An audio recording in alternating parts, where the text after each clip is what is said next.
Hello friends, আসসালামু আলাইকুম। কেমন আছেন সবাই? আশা করি সবাই খুব ভালো আছেন। আজ নিয়ে চলে এসেছি সম্পূর্ণ ভিন্ন ধরনের একটি চিকেনের রেসিপি। আর এটা খেতে এত মজা, না খেলে কেউ বুঝতে পারবে না। যখন এটা দিয়ে আপনি এক লোকমা ভাত মুখে তুলবেন, যেন মনে হবে অমৃত।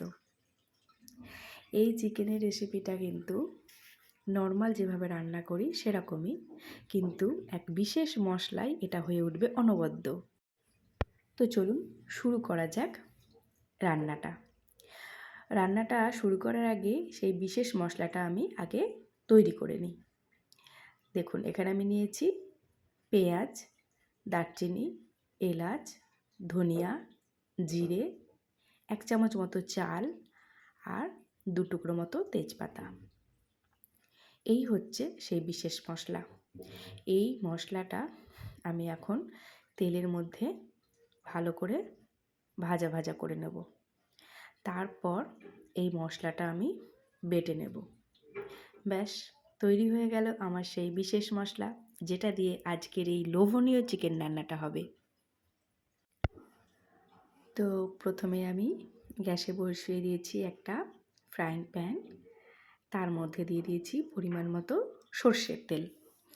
আমরা কিন্তু সাদা তেল অনেকেই খাই, কিন্তু সর্ষের তেলের মতো স্বাদ কোনো তেলেই আর আসে না। আমি আমার নিজের অভিজ্ঞতা থেকে বলছি, যে কোনো রান্নায় সর্ষের তেল ব্যবহার করলে যে টেস্ট আসে সেটা কিন্তু সাদা তেলে আসে না। তো পেঁয়াজটা আমার ভাজা ভাজা খানিকটা হয়ে গেছে। যেহেতু পেঁয়াজটা একটু মোটা, তাই আমি পেঁয়াজটা আগেই দিয়ে দিয়েছিলাম, যাতে পেঁয়াজটা কিছুক্ষণ ভাজা ভাজা হয়ে যায়। তারপরে আমি বাকি যে মশলাগুলো ছিল সেইগুলো দিয়ে দিলাম। দেখতে পেলে আমি তো আগেই দেখিয়ে দিয়েছি আমি কি মশলা নিয়েছি। তো সেই মশলাগুলো নিয়ে আমি দেখো এখন গ্যাসটা একটু স্লো করে দিয়ে ভাজা ভাজা করে নিচ্ছি। তো দেখতেই পাচ্ছ খুব সুন্দর একটা ব্রাউন কালার এসছে। তো চলো, ভাজা আমার রেডি।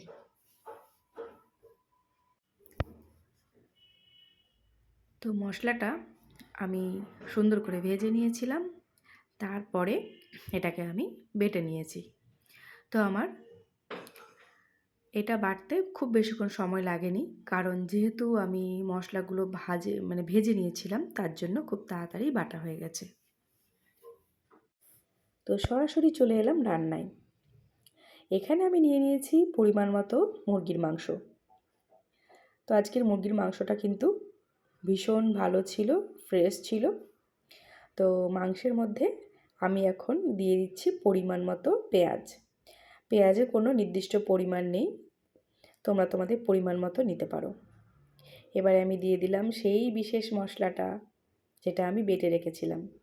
তারপরে আমি দিয়ে দিলাম আদা রসুন বাটা। আদা রসুন বাটাও আমি পরিমাণ মতো দিয়েছি।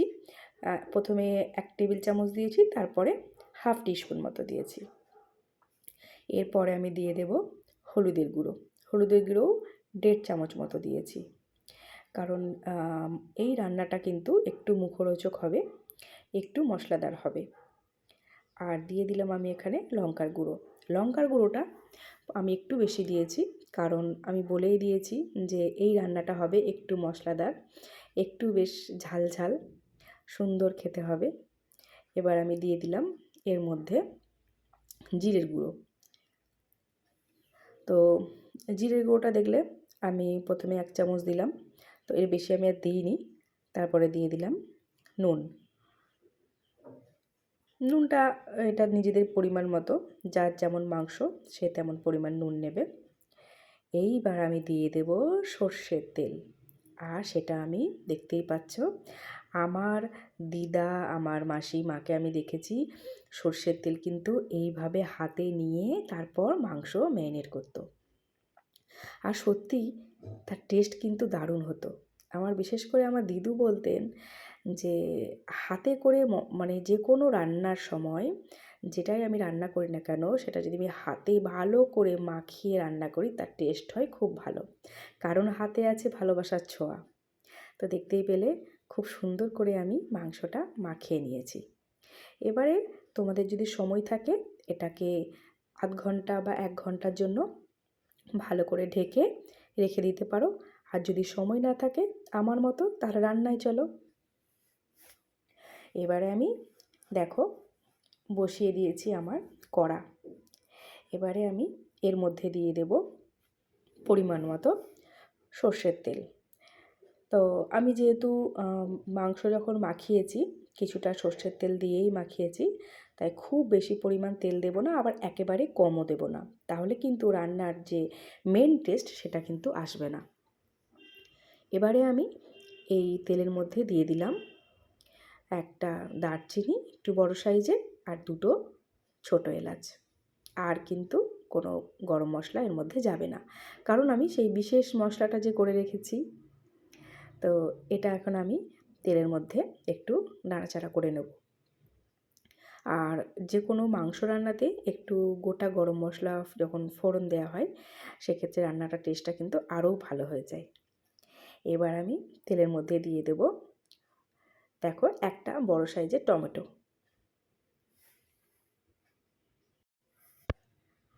তো দেখতেই পাচ্ছ টমেটোটা কিন্তু তেলের মধ্যে আমি দিয়েছি। এই টমেটোটা একটু নাড়াচাড়া করে নেব।